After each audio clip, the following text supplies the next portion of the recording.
In 1922, a 15-year-old boy shows up for his first day at work at a small auto repair shop in Tokyo, Japan.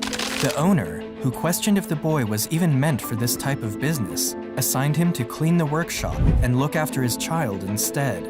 At the time, nobody thought much of it, neither did they care, but only because they had no idea who this kid would eventually become. Fast forward a few decades, and that boy, Soichiro Honda, was now competing with some of the biggest car brands in the world, while also owning the largest motorbike manufacturer. This is the story of how one poor Japanese boy went from babysitting children to building the multi-billion-dollar brand, Honda Motors.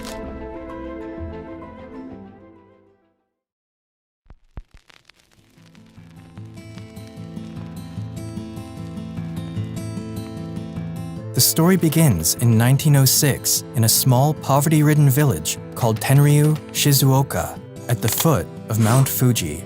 It was there that Gihei Honda and his wife welcomed their first son, Soichiro Honda. Soichiro's father was a local blacksmith from the village who also fixed bicycles on the side, while his mother was an accomplished weaver.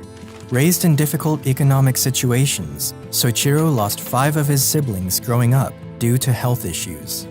When Soichiro was 8 years old, he was going about his normal routine in the neighborhood when he heard a strange rumble that grabbed his attention.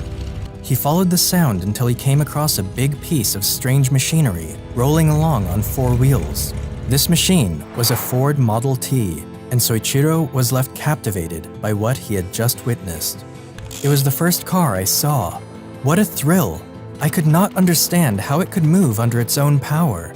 And when it had driven past me, without even thinking why, I found myself chasing it down the road as hard as I could run. This experience left a mark in his life that would forever change the way he would engage with machines.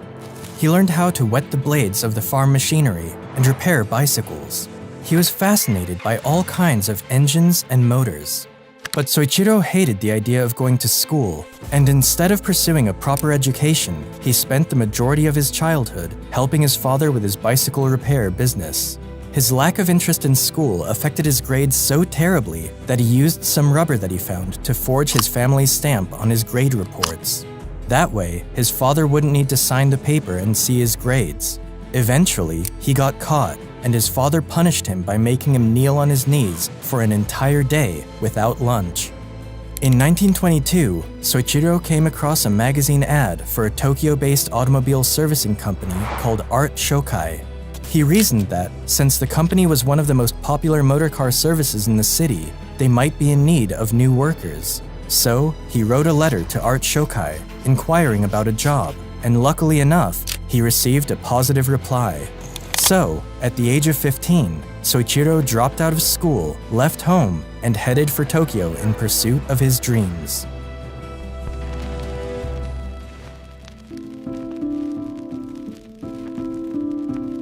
When Soichiro got to Tokyo, he was overwhelmed to see how fast and different city life was compared to the village he had come from. When Soichiro arrived, the shop's owner, Yuzo Sakakibara, had a job already prepared for him. He was to babysit the owner's child. Soichiro was disappointed to find that over the next few months, he wasn't making any money, and the only work tasks he was assigned was to carry a baby wrapped around on his back. The only thing that made him stay was the shame of returning home a failure and facing his parents. As time went by, the owner couldn't keep up with the high demand of his automobile business, so he finally pulled Soichiro in to help him out. Even though Soichiro started out doing menial tasks, he gradually climbed his way up until he became a trusted mechanic at the company. His talent and dedication eventually caught the attention of the owner, who decided to take little Soichiro under his wing and teach him not only mechanical repairs, but the business side of the company as well. Although Sakakibara's repair work included both automobiles and bicycles, cars were not as popular then as they are today. Not only were automobiles a luxury that only people of the upper class could afford, but most of the automobiles around at the time were foreign-made.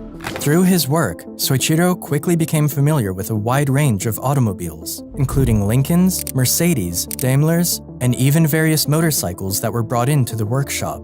Soichiro poured everything he had into expanding his knowledge and understanding of his craft. It was through this company that Soichiro was also introduced to the world of motorsports. Around this time, motorsports were quickly gaining popularity around Europe, America, and even Japan. And in 1923, Sakakibara himself began to build racing cars with the help of his workers, including Soichiro. Their first model was the Art Daimler, built using a second-hand Daimler engine, and their second model was the Curtiss.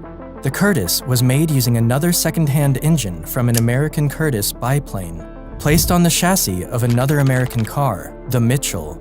This car would go on to race in the 5th Japanese Motor Car Championship in 1924, taking a stunning first position, with Sakakibara's brother as driver and Soichiro as the accompanying engineer. It was a special experience for the 17-year-old boy, and from then on, motorsports became his religion.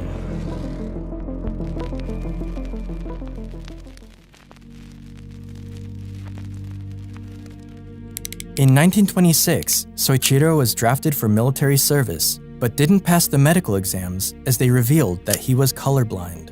Thus, he was excused from the army and was able to keep working at Art Shokai. By 1928, Yuzo Sakakibara wanted to expand his business and decided to open a branch of Art Shokai in Hamamatsu. He believed there was no better man to leave in charge than his young apprentice, and at the age of 21, Soichiro was called upon to run the new branch. However, Soichiro's repair shop struggled during the first year, largely because people didn't want to entrust their cars with someone so new and so young. So, Soichiro had to live off the scraps that other repair shops cast aside. Still, the young man used all the knowledge and skill he had acquired over the years, and in time, he successfully managed to grow his business. By the 1930s, his new shop had grown from a one-man operation to a staff of 30 people. The branch grew at an incredible pace during the next few years, and with so much work to be done, Soichiro had to bring his wife in to help run the company.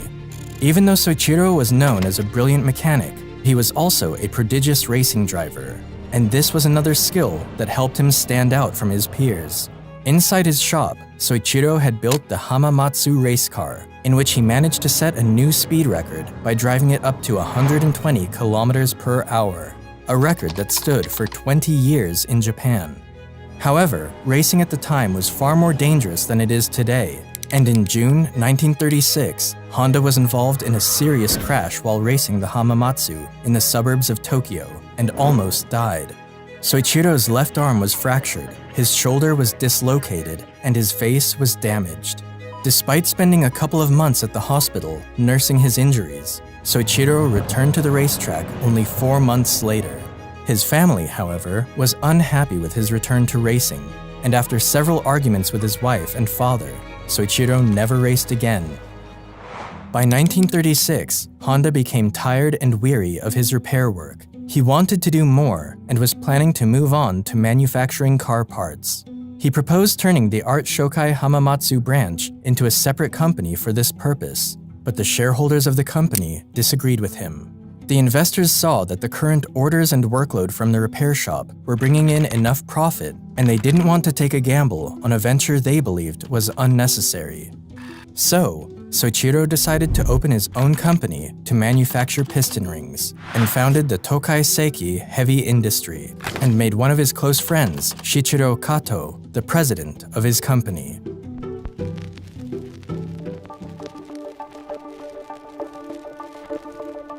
Soichiro and Kato worked tirelessly in their new venture, and together started the Art Piston Ring Research Center. Soichiro, in particular, was still working at his Hamamatsu branch, spending his days at the repair workshop and his nights developing pistons. For a long time, they struggled to make any breakthrough,